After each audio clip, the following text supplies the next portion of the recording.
দীর্ঘদিন ধরে বাংলার ওপর বঞ্চনা চলছে, বঞ্চনা লাঞ্ছনা। বাংলাকে দিল্লি বড্ড হিংসা করে, সব টাকা বন্ধ করে দিচ্ছে বাংলার।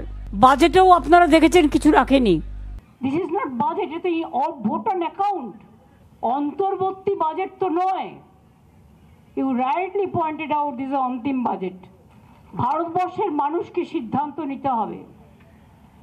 বাংলার মানুষ তো সিদ্ধান্ত নিয়েছে এবং আরো বেশি করে নিতে হবে। আপনারা কি জানেন এই বাজেটটা only the pain to the poor people.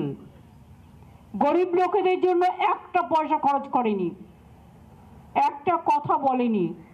Food subsidy কমিয়ে দিয়েছে। আজকে সবচেয়ে হাইয়েস্ট ফুড যেটা ইনফ্লেশন 10% হয়ে গেছে। চাষিদের জন্য কিচ্ছু নেই।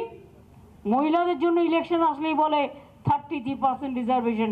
আরে আমরা তো পঞ্চায়েত মিউনিসিপ্যালিটি 50% রিজার্ভেশন আগেই করে দিয়েছি। আর লোকসভায় একমাত্র রাজনৈতিক দল আমরা রিজার্ভেশন না করেও 34%-এর বেশি আমরা এমপিকে ইলেক্টেড করে নিয়ে গিয়েছি।